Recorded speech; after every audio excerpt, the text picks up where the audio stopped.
Bismillahirrahmanirrahim. Cek, cek. Cek, cek. Cek, cek.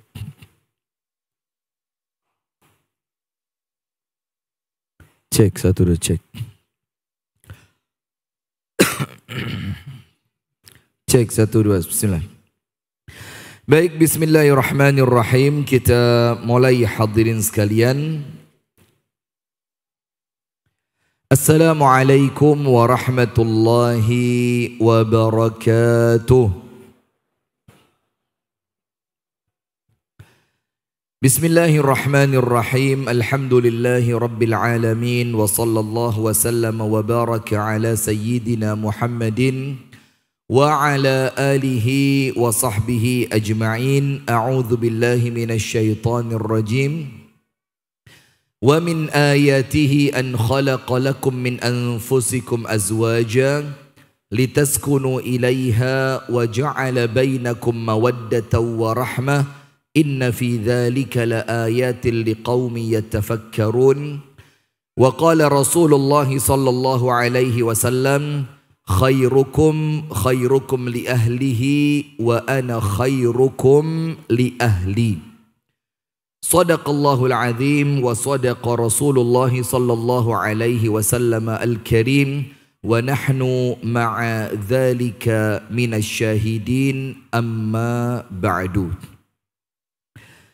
Hadirin sekalian, ibu-ibu dan bapak-bapak sekalian yang dirahmati oleh Allah, dan kepada seluruh pemirsa Sayap Dakwah TV dimanapun Anda berada, pemirsa Madani TV dimanapun Anda berada, kemudian pendengar RDS 101,4 FM Solo dimanapun Anda berada, dan kepada sahabat Radio Dakwah Islamiyah 107,7 FM Kota Malang dimanapun Anda berada.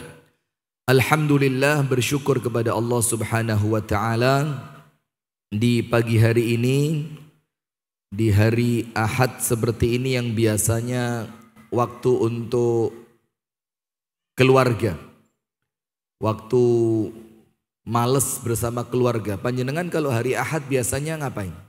Tidur atau keluar bareng keluarga? Tidur. Masya Allah ya, berarti kalau mulai Senin sampai Sabtu tidak tidur ya. Nah maka alhamdulillah di hari yang seperti ini Allah tetapkan kita, Allah takdirkan kita, Allah tuliskan untuk kita oleh Allah dipilih duduk di majelis ini. Dan kita perlu yakin kalau Allah memilih kita untuk duduk di tempat ini, itu artinya Allah melihat rumah tangga kita pantas jadi rumah tangga yang baik. Allahumma amin. Karena kebaikan rumah tangga itu tidak akan muncul kecuali dengan ilmu. Jadi tidak ada ceritanya rumah tangga ilmu katon. Tahu nggak rumah tangga ilmu katon? Apa? Kalau orang Semarang bilang ilmu katon itu apa? Tahu ya ilmu katon kan? Nah, ilmu katon itu Allah sing penting bisa dilihat, ya bisa ditiru gitu loh. Maka ilmu katon itu kalau kami di Jawa Timur itu ngomongnya begini. Bapak saya dulu ndak lulus SD. Itu anaknya Masya Allah sampai 7. Sampai semuanya lulus kuliah, ya beres. Ibu saya itu malah buta huruf. Tapi alhamdulillah semua anaknya ya sampai bisa pinter ngaji.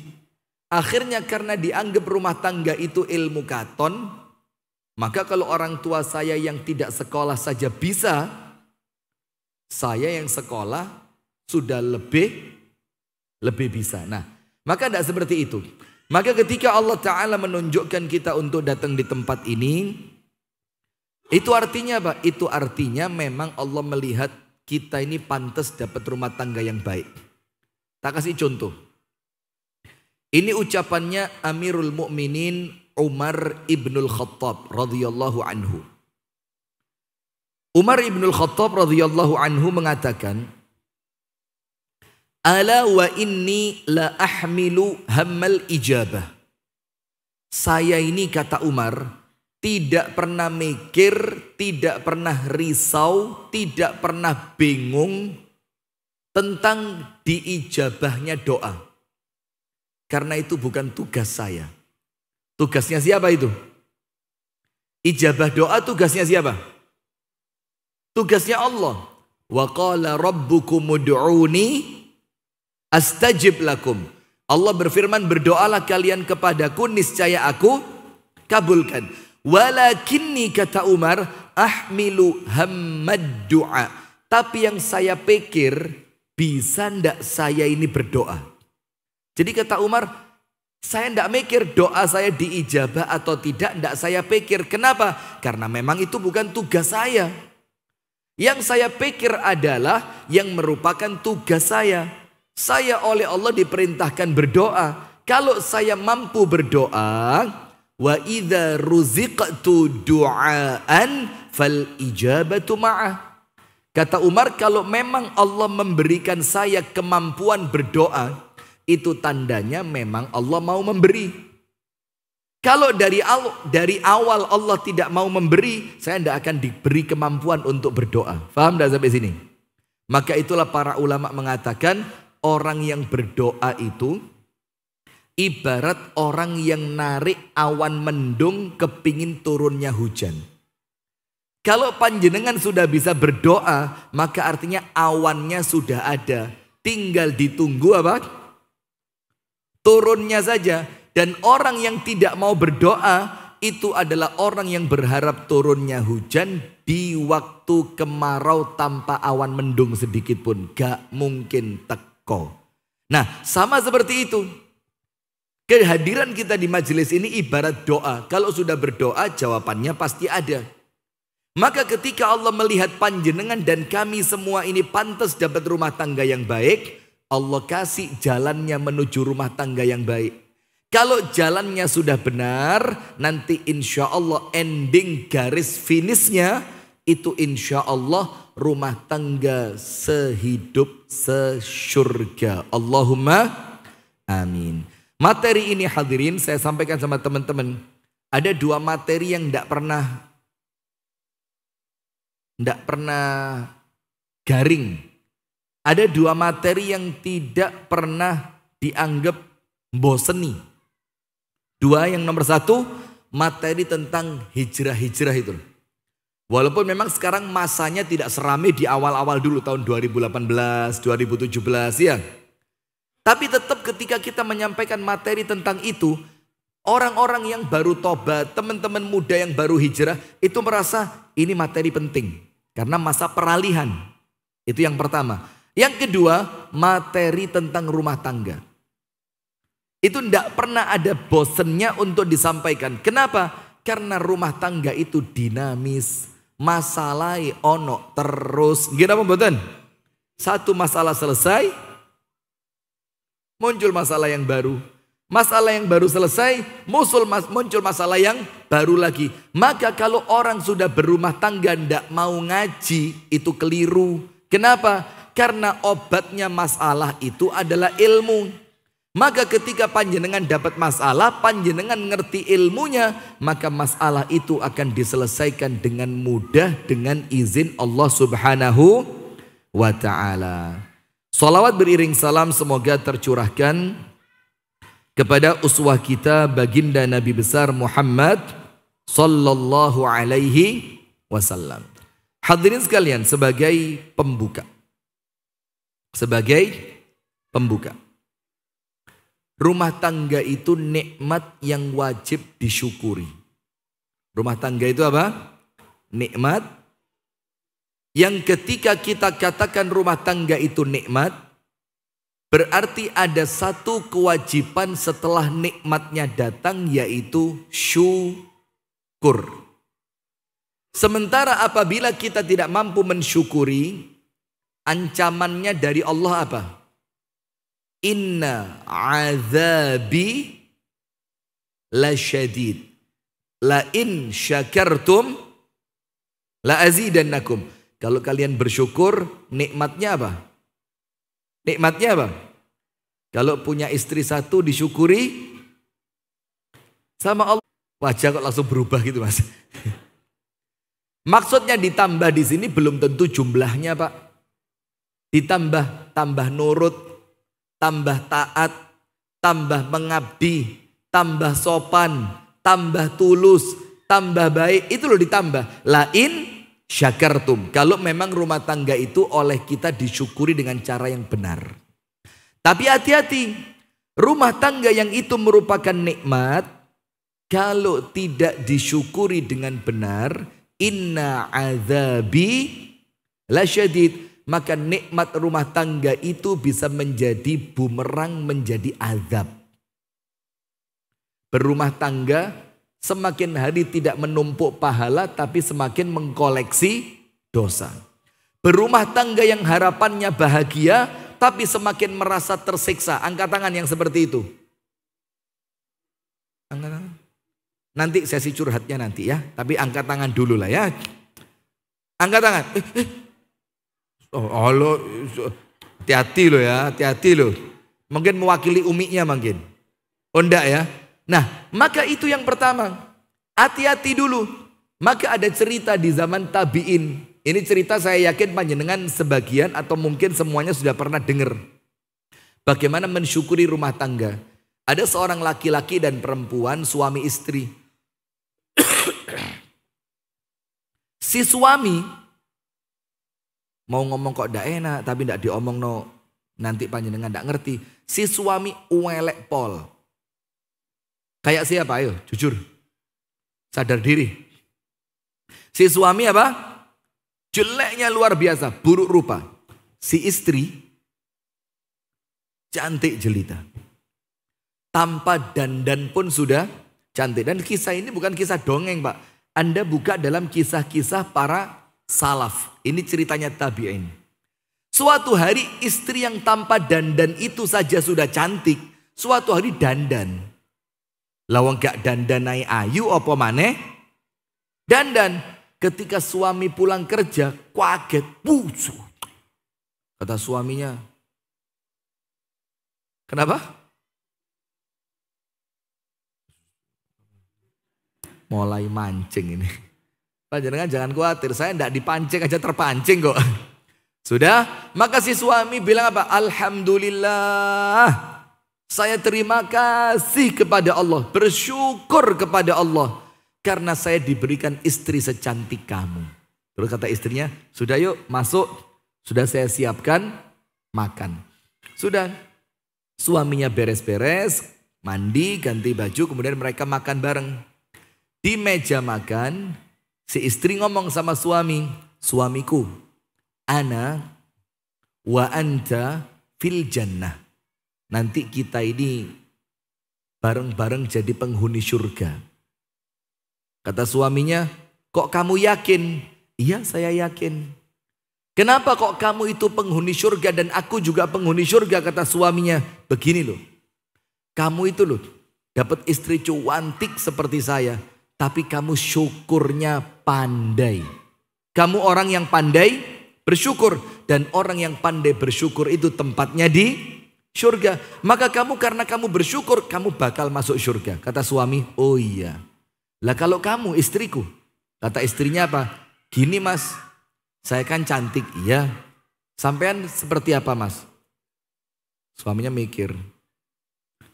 Elek. Nah sampean elek mas katanya. Saya cantik dapat suami jelek, tapi saya sabar mas. Tapi saya apa? Sabar. Dan orang yang sabar itu tempatnya juga di surga. Nah maka kamu masuk surga karena syukurmu, aku masuk surga karena sabarku. Nah ya wes itu intinya rumah tangga. Anda ada lain. Panjenengan mau lari ke kutub utara, mau lari ke kutub selatan, Anda mau lari kemana? Rumah tangga itu cuma antara syukur dan sabar. Maka poin pertama, jangan lupa mensyukuri nikmat rumah tangga. Terima kasih sama Allah. Diberi nikmat suami, diberi nikmat istri, diberi nikmat anak keturunan yang lucu-lucu dan solih-solihah. Itu disyukuri. Karena kalau panjenengan salah dalam mensyukuri, nanti Allah murka. Ketika Allah murka, sesuatu yang awalnya nikmat bisa berubah menjadi azab. Poin kedua, sabar. Anda buka kitabnya Majmu' Fatawa Ibnu Taimiyah. Majmu' Fatawa Ibnu Taimiyah. Ini mukadimahnya cerita dulu ya, cerita. Tanpa panjenengan tak cerita nih. Ada dua cerita yang diceritakan oleh Syekhul Islam Ibnu Taimiyah di dalam kitabnya Majmu' Fatawa. Kisah yang pertama, ini seorang istri yang sabar. Kisah kedua, seorang suami yang sabar. Panjenengan mau yang mana dulu? Mau yang istri dulu apa suami dulu? Mau yang istri dulu apa suami dulu? Serius istri? Ya, tak cerita nih istri yang sabar dulu. Suatu hari kata Ibnu Taimiyah ada seorang saudagar laki-laki kaya raya. Saudagar laki-laki kaya raya ini tidak pernah hidup kecuali 3 tempat. Jujur, dibilang tidak bisa. Saya sudah antara zuhur sampai asar tinggal di rumahku. Ya namanya wong lanang. Di garis bawahi, bukan zina, enggak. Mereka apa? Menikah, pokok. Nah setelah mereka nikah itulah si istrinya, pembantu coba cek tuanmu itu. Biasa pulang dari masjid ke rumah. Sepulang dari masjid diikutin tuannya. Ternyata ke rumah istri barunya. Kalau ini kejadian sama panjenengan Bu. Kira-kira apa yang panjenengan lakukan? Ayo. Sujud syukur. Walah, tenane. Sujud syukur. Apa kira-kira yang panjenengan lakukan? Oh ya iso mau mah diobong itu ya. Itu tokonya suami karuan kobong. Kono gak ngerasakno, kini gak ngerasakno. Timbang. Ayo yang berdehem tadi sudah siap Pak? Bahkan ketika saya ngisi di Jogokarian sama Ustadz Dasat Latif beberapa tahun yang lalu. Itu Ustadz Dasat Latif itu cerita. Cuma saya sendiri tidak tahu itu cerita beliau karang-karang atau cerita asli. Jadi ada seorang suami ketahuan istri. Jangan ketawa Pak, ngeri ini. Ini bisa jadi contoh yang baik ini. Panjenengan siap-siap lem G di rumah Bu. Kalau tuanmu tidak mau cerita, berarti dia tidak senang kalau. Bagus enggak? Sudah. Rumah tangga berjalan lama. Dalam keadaan si suami tidak tahu kalau istri pertamanya tahu dia sudah nikah 2. Tetap dilayani, dibikinkan makanan, datang disambut dengan skeh. Tidak ada, normal. Sampai suatu hari si suami itu sakit yang menjadikan suami tidak bisa keluar. Istri pertamanya Bu, bingung. Manggil pembantunya. Ya apa istri keduanya? Kan tidak usah diberitahu lah. Karena harapannya suaminya bakal kembali sembuh. Nanti kalau suaminya sehat kembali, biar dia yang pulang ke rumah istrinya, diberitahu istrinya sebelumnya ada apa. Qadarullah ternyata tidak sembuh malah meninggal. Setelah si suami tadi meninggal dunia, malam pertama langsung si istri yang pertama ngundang tukang bagi waris. Ngundang apa? Tukang bagi waris. Ngomong sama ahli warisnya, punya anak sekian. Dari istri yang keduanya belum dapat anak. Tolong dihitung jatah saya berapa, jatah istri keduanya berapa. Bagus enggak Bu? Kalau panjenengan kira-kira kapok, tak pek dewe, rabi ra ngomong. Nah enggak ini. Sudah setelah pembagian beres, jatahnya istri kedua diberikan pembantu yang tadi tahu rumahnya di mana. Dibawa, dinaikkan unta, dikirim ketuk pintu. Fulanah ini adalah istri dari suami Anda juga. Kasih nama siapalah kira-kira. Bu Fulanahnya dikasih nama siapa yang enak itu? Bu siapa? Hah? Bu Sri? Nah, kemarin suami Anda berdua, suami Anda dan suami tuan saya sakit. Tata Allah takdirkan meninggal. Nah, tadi siang dia meninggal, ini sekarang jatah bagian waris buat kamu, diberikan oleh istri pertama. Jangankan nyata, mimpi aja kayak gini susah kok. Nah sudah, kita sepodo lah, kita ini kelasnya sama. Level berani ngomong gak berani maju gitu loh. Sudah, apa yang terjadi hadirin sekalian? Si istri kedua ngomong, kembalikan ini kepada tuan putrimu. Berarti uang ini bukan jatahku karena aku sudah bukan istrinya, maka ini utuh milik istri pertama. Subhanallah, itu cerita pertama kesabaran seorang istri. Diamalkan. Sip. Cerita kedua, sekarang ganti yang sabar laki-laki. Diceritakan pula oleh Ibnu Taimiyah, punya satu anak laki-laki. Anaknya top hebatnya. Sabarnya, sopannya, ibadahnya, kecerdasannya, ilmunya. Top luar biasa. Kepada orang sopan santun, ramah tamah. Nikah. Menantu perempuannya ulama tadi datang ke rumah bapak mertuanya. Assalamualaikum. Waalaikumsalam. Pak, panjenengan kok saged nggadahi putra sebaik itu? Apa resepnya? Coba Pak diceritakan kepada saya. Supaya apa? Nanti cucu panjenengan dari rahim saya bisa sebaik anak panjenengan yang sekarang suami saya itu. Anda tahu amalannya apa bisa dapat anak sehebat itu? Bapak anak laki-laki sehebat itu karena apa? Saya sabar dari keburukan ibunya anak itu yang juahat, cerewet. Ini sabar. Nah sementara orang nikah itu Bu, antara dapat pasangan baik maka dia dituntut bersyukur. Atau dapat pasangan kurang, tidak semuanya baik. Nggih apa mboten? Ada rumah tangga yang kelihatannya rukun, akur, anaknya baik. Ono. Ada rumah tangga yang kemudian si suami kasar, ada. Ada rumah tangga yang kemudian istrinya jahat, ada. Ada rumah tangga yang kemudian oleh Allah tidak dikaruniai anak, ada. Macam-macam. Tapi kalau dikumpulkan, rumah tangga dalam Quran itu ada 4. Ini bukan seperti mau pilih rumah tangganya siapa? Nabi Ibrahim, tapi istrinya 2. Ndak, ngawur. Ndak. Rumah tangga liqa'un fid dunya wala liqa'a ba'dal maut. Rumah tangga yang pertama Bu, rumah tangga yang cuma kumpul di dunia dan setelah meninggal mereka tidak bisa ketemu selamanya. Itu rumah tangga nomor berapa?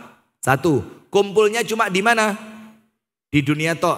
Sama suami kumpul cuma di dunia, sama istri cuma di dunia, sama anak, sama orang tua. Setelah mati selesai. Tidak ada. Kalaupun mereka bisa ketemu, tidak mau. Lari mereka. Emoh. Ini rumah tangganya siapa? Ini rumah tangganya orang kafir. Orang kafir itu biarkan mereka senang di dunia, biarkan mereka mesra di dunia, panjenengan tidak perlu iri. Kenapa? Karena kesenangan dan pertemuan mereka cuma selama mereka tinggal di dunia. Maka kalau ada orang kafir kemudian tiap malam minggu candlelight dinner, ngerti? Susah. A candlelight dinner. Klasik cek. Kemudian makanannya itu ada bunga-bunganya gitu. Ya kayak jaranan deh, campur bunga-bunga. Kemudian nuansanya seru, lampu-lampunya redup, asik. Panjenengan enggak usah iri.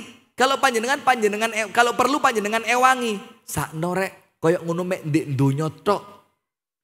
Engko di akhirat mlebu neraka. Nah enggak usah iri. Itulah kenapa hadirin, kalau keluarganya orang kafir tidak perlu bikin kita iri. Karena mereka pantas kalau bahagia di dunia. Karena memang kebahagiaan mereka sementara. Itu nomor 1. Karena kalau orang kafir tidak mungkin ketemu di akhirat. Rumah tangga nomor 2. Liqa'un fid dunya. Wa khusumatun fil akhirah. Ketemu di dunia, akur di dunia, harmonis di dunia, tapi setelah mati nanti di hari kiamat eker-ekeran. Eker-ekeran itu apa? Bermusuhan. Mereka saling berseteru. Ini keluarganya siapa? Di dunia akrab, di dunia mesra. Istrinya pengen ke salon, kasih duit. Istrinya pengen skincare, kasih duit. Istrinya pengen belanja tas herpes, kasih duit. Apa? Muslim, ibunya muslimah, rajin ngaji, sobo masjid. Lah kok anaknya malam minggu di kafe? Jangan boleh. Mendingan eker-ekeran di dunia tapi selamat. Jangan Pak, eman nanti nasib akhiratnya. Nah, ketika di rumah tangga itu tidak ada amar ma'ruf nahi munkar, azan subuh, anaknya masih ketiduran. Ayo jujur, enten apa mboten? Bu, azan subuh anaknya sampun balik tapi mboten digugah. Dalam keadaan anaknya sudah balik, berakal, mukallaf, tapi ndak dibangunkan gara-gara. Padahal eker-ekeran itu paling ndak enak, eker-ekeran akhirat. Rumah tangga nomor berapa? 2. Rumah tangga nomor 3, ketemu di dunia, tolong menolong di akhirat. Di dunia ketemu mereka. Terus di akhirat mereka tolong menolong. Kalau ada salah satu anggota keluarganya yang kemudian luput masuk neraka, sama yang lain dibantu. Ya Allah, itu kakak saya. Ya Allah, itu bapak saya. Ya Allah, itu ibu saya. Ya Allah, itu anak saya. Itu rumah tangga nomor 3. Rumah tangganya siapa ini? Orang. Bapakmu antriannya masih wow. Anaknya tanya, loh kenapa ya Allah bapak saya kok antrinya masih panjang? Iya. Bapakmu dulu waktu di dunia ngerokok. Oh, ternyata karena rokok hisapnya panjang. Terus anaknya ngomong, ya sudah ya Allah, kalau bapak saya ngerokok, ibu saya kan nggak ngerokok ya Allah. Minimal sama ibu saya lah.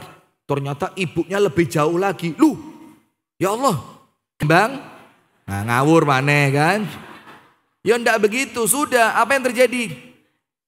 Ketika situ anak sama Allah dipaksa masuk surga, ternyata anaknya tetap ngotot, tidak mau.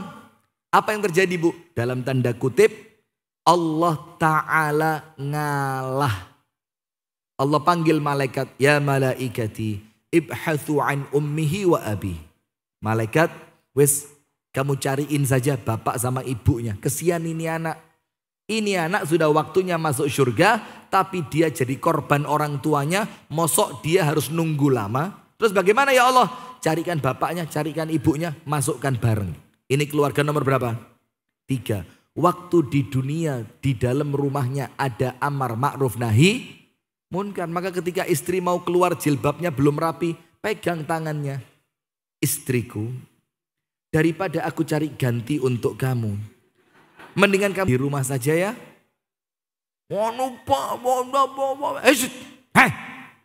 Panjenengan siapkan parang yang panjang itu. Lek ngotot, cek.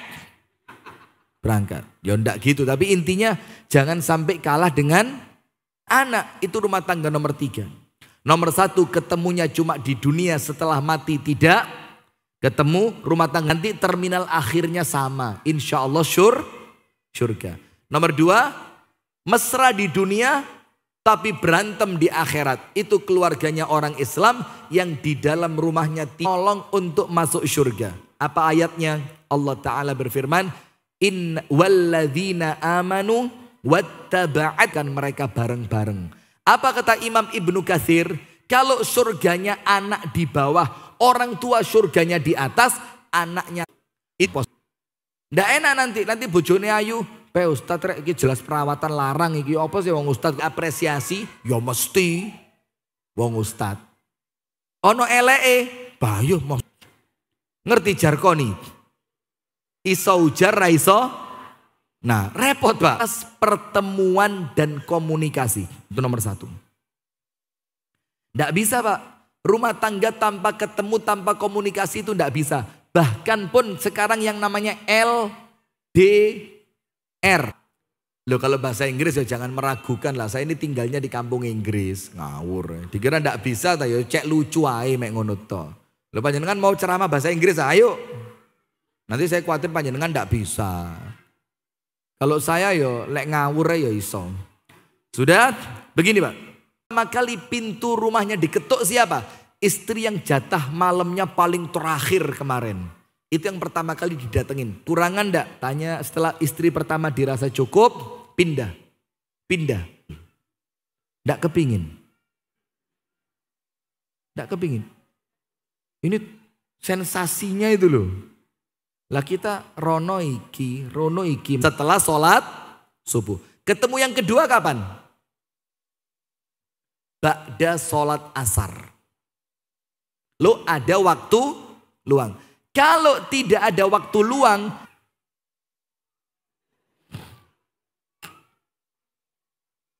Ini mereka sudah nunggu. Jadi satu untuk mendapatkan pertemuan harian yang kedua. Nah di kisah inilahnya. Zaman dulu kan tidak ada lampu.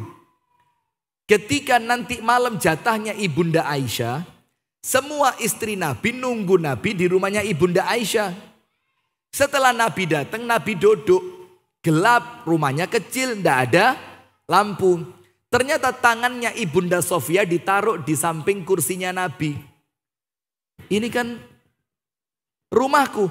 Maka tangannya Nabi ditampel sama Ibunda Aisyah. Powak gitu. Ditampel.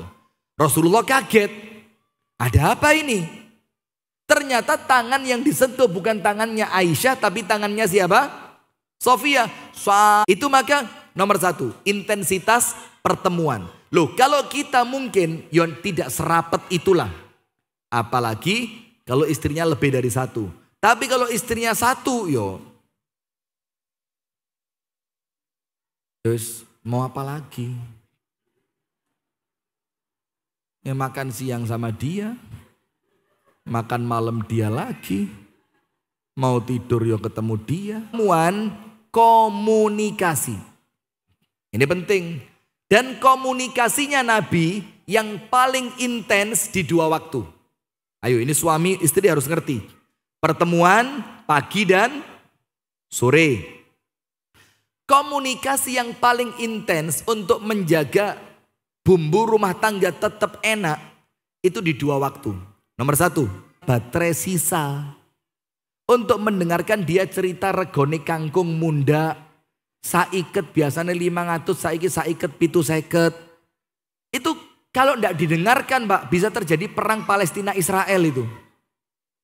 Walaupun menurut panjenengan, opo sih kangkung? Wong urusan kangkung kok sampai kasur itu loh. Tapi untuk istri, loh ya apa sih Mas?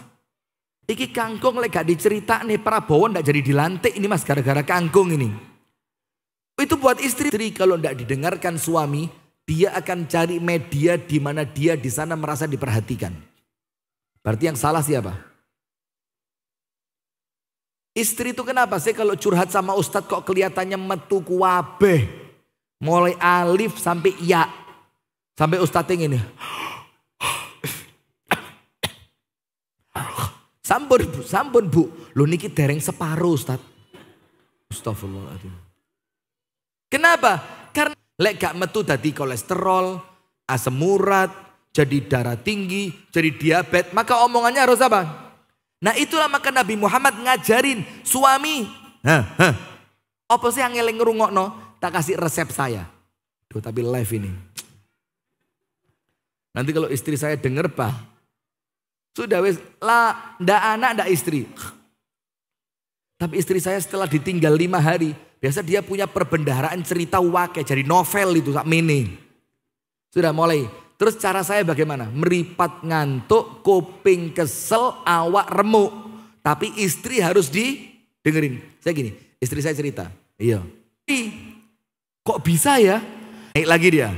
Saya sambil ngeres urusan rumah tangga. Aman. Maka ibu-ibu kalau pengen cerita yang paling aman cerita sama suami. Tidak mungkin diceritakan ke orang lain. Tidak mungkin.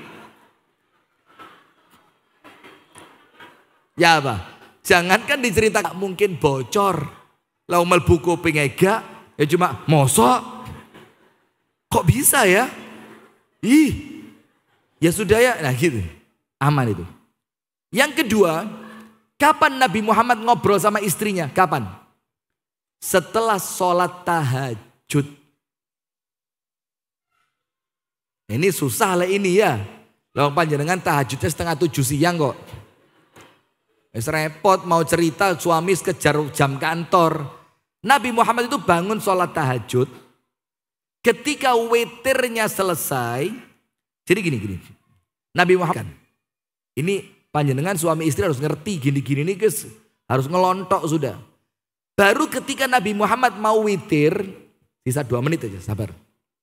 Istrinya dibangunkan. Bangun yuk. Sholat. Nanti Nabi Muhammad witir, istrinya juga witir. Setelah mereka berdua selesai witir, semua ya. Kalau kelihatan istrinya tidak capek, tidak ngantuk, terkadang Nabi Muhammad hubungan suami istri di waktu itu. Atau kalau untuk ngobrol, menjelang tidur, itu semangat